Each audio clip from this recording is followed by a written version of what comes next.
Hello students, good morning. Group and ring में हमने chapter number 7 start कर रखा था।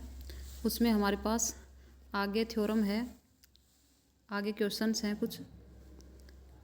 तो फर्स्ट क्वेश्चन है, let D be an integral domain. D हमारे पास कोई इंटीग्रल डोमेन है और एफ क्या है, फील्ड है। और मैपिंग डिफाइन कर रखी है। मैपिंग क्या है, psi D to F such that psi of A को क्या लिखा है, A1।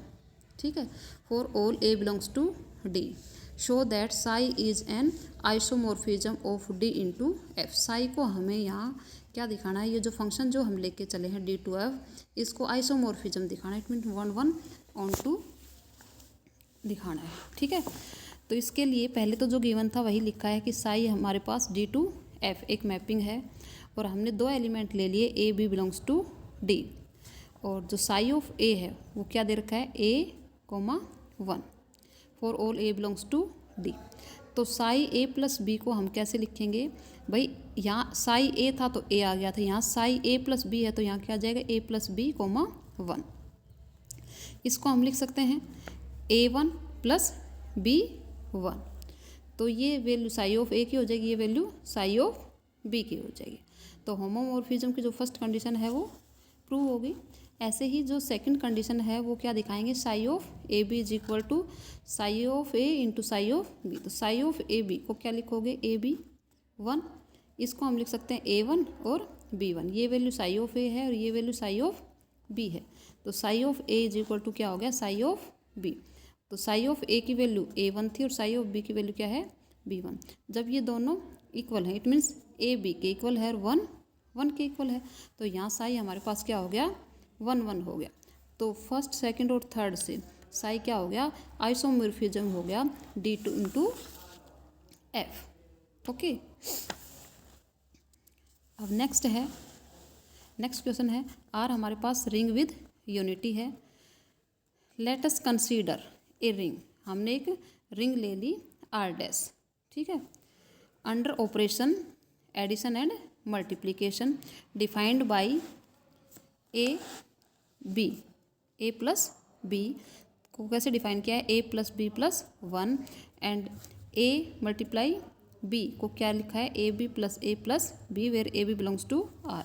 Addition and multiplication on RHS of these relative relations and are same as in R show that R is isomorphic to R dash। R को क्या दिखाना है, isomorphic दिखाना है R डैश के। ठीक है, तो हमने एक मैपिंग ले ली psi R to R dash such that psi of A को क्या डिफाइन कर लिया इसने, A-1। तो पहले क्या दिखा दे, साई को वेल डिफाइन दिखा दे। तो वेल डिफाइन दिखाने के लिए हमने दो एलिमेंट ले लिए, A B belongs to R such that A is equal to B। A is equal to B है तो लिख सकते हैं A-1 is equal to B-1। तो A-1 साई ऑफ A हो गया और B-1 क्या हो गया, साई ऑफ B। तो हमारे पास यहाँ साई वेल डिफाइंड हो गया। अब साई को हम होमोमॉर्फिज्म दिखाएंगे। तो होमोमॉर्फिज्म के लिए क्या दिखा दे, psi A plus B is equal to psi of A plus psi of B दिखा दे। तो देखो psi of A plus B, इसकी वैल्यू क्या हो जाएगी, जैसा डिफाइन कर रखा था उसके अकॉर्डिंग A प्लस बी -1। तो ये क्या हो जाएगा, A-1 प्लस B-1 और प्लस 1। ऐसा करने से कोई फ़र्क नहीं पड़ा क्योंकि ये रहा A प्लस B-1 ही। तो ये क्या हो गया, साई ऑफ A और दूसरा क्या हो गया, एडिशन का साइन लगा दिया, दूसरा क्या हो गया, साई ऑफ B। क्योंकि ये साई ऑफ A हो गया, ये साई ऑफ B हो गया, क्योंकि ऐसा डिफाइन कर रखा था ऊपर। ओके, तो ये हमारे पास होमोमॉर्फिज्म की second condition psi of A B, psi of A B. तो क्या हो जाएगा, this is equal to AB-1, AB-1। ठीक है, तो इसको हम लिख सकते हैं A-1 into B-1 plus A-1 plus B-1। तो फर्स्ट जो वैल्यू है साई ऑफ A की होगी और सेकंड जो वैल्यू होगी वो साई ऑफ B की होगी। तो ये हमारे पास क्या हो गया, साई होमोमॉर्फिज्म हो गया।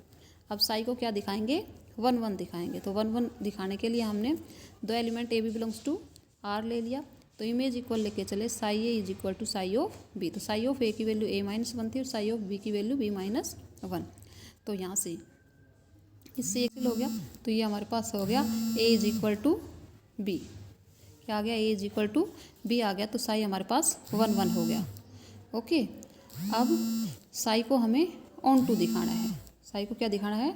ऑन टू दिखाना है। तो ऑन टू दिखाने के लिए हमने एक एलिमेंट ले लिया, for any a belongs to r dash, तो there exist a plus 1 belongs to r such that psi of a plus 1 this is equal to a, क्योंकि साई a प्लस 1 क्या था? a प्लस 1 माइनस ऑफ 1, तो 1 से 1 cancel हो जाएगा, तो क्या आ जाएगा? a। तो psi a plus 1 is equal to किसके इक्वल आ गया?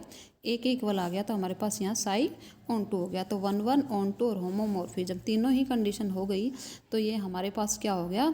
आइसोमॉर्फिक हो गया, आइसोमॉर्फिज्म हो गया। ओके, नेक्स्ट हमारे पास डेफिनेशन एम्बेडिंग ऑफ रिंग्स। तो एम्बेडिंग ऑफ रिंग्स को हम कैसे डिफाइन करेंगे? इसको डिफाइन करने के लिए हमने दो रिंग ली, R and R dash. R और आर डैश हमने दो रिंग ले ली, और वो कैसे? एक फंक्शन ले लिया f, और f कहाँ से कहाँ तक है? r to r dash is ring homo isomorphism, then f is called embedding mapping. तो इसको हम क्या कहेंगे? एम्बेडिंग मैपिंग कहेंगे। अगर क्या हो? फंक्शन हमारा r टू r डैश क्या हो? रिंग आइसोमॉर्फिज्म हो, 1 1 ऑन टू और होमोमॉर्फिज्म हो, तो उसको हम क्या कह देंगे कि वो एम्बेडिंग मैपिंग हो गई। ठीक है। दूसरा है embedding ring. A ring R is said to be embedded.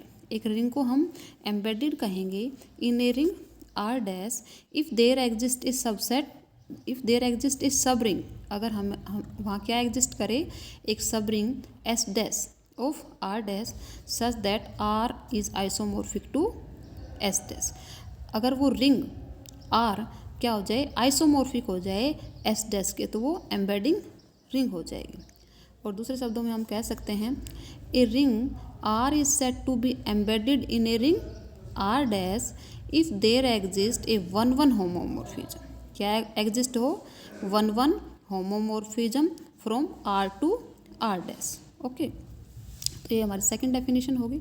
Next आता है सेट ऑफ क्वोशेंट रिंग। ठीक है, तो quotient ring, let R be a ring, the set a by b such that a b belongs to r and b is not equal to 0। ये b हमारा 0 नहीं होना चाहिए, is called the set of quotient ring of r। तो हमें पता है quotient of ring के एलिमेंट इसी टाइप से लेते हैं, a by b, c by d। ठीक है, तो ये हमारे पास क्या हो गया? Set of quotient rings. ठीक है, आगे जो हमारे पास क्वेश्चन जो आता है, वो थ्योरम जो है वो क्या है? Any ring without unity element, कोई भी रिंग हो और उसके पास यूनिटी एलिमेंट नहीं है, can be embedded in a ring with unity. तो उसको किस में एम्बेड किया जा सकता है? रिंग विद यूनिटी में। तो इस थ्योरम को हम प्रूव करने के लिए सबसे पहले आर डैश को कंसीडर करके चलेंगे। हम आर एक रिंग ले लेंगे विदाउट यूनिटी एलिमेंट, और जेड भी क्या ले लेंगे? रिंग ऑफ इंटीजर्स, और कंसीडर कर लेंगे कि आर डैश क्या है? आर इंटू जेड, और इसके जो एलिमेंट हैं किस टाइप से? ऑर्डर्ड पेयर में है A B, where A belongs to R और बी बिलोंग्स टू जेड। तो इसको हम क्या दिखा रहे हैं? रिंग दिखा रहे हैं, रिंग विद यूनिटी दिखा रहे हैं। तो रिंग के लिए जो भी कंडीशन थी वो रिंग वाली सेटिस्फाई करेंगे, और क्या दिखाएंगे? Ring with unity. तो इसको प्रूव करने के लिए हमने 3 एलिमेंट्स ले लिए आर डैश के, ए एम, बी एन और सी पी। तो फर्स्ट हम इसको क्लोजर दिखाएंगे, कॉम्यूटेटिव दिखाएंगे, एग्जिस्टेंस ऑफ आइडेंटिटी दिखाएंगे, existence of additive, inverse, associative with respect to addition, associative with respect to multiplication, distributive और यूनिटी एलिमेंट। अगर ये सारी कंडीशन हो जाती हैं तो वो रिंग हो जाएगी रिंग विद यूनिटी। ठीक है, तो ये कह रहा है any ring without unity element, अगर उसमें यूनिटी एलिमेंट नहीं है फिर भी वो किस में एम्बेड की जा रही है? Ring with unity. तो ये सारी कंडीशन अगर हम शो कर देंगे तो वो ये हमारी जो थ्योरम है वो प्रूव हो जाएगी। Okay, thank you.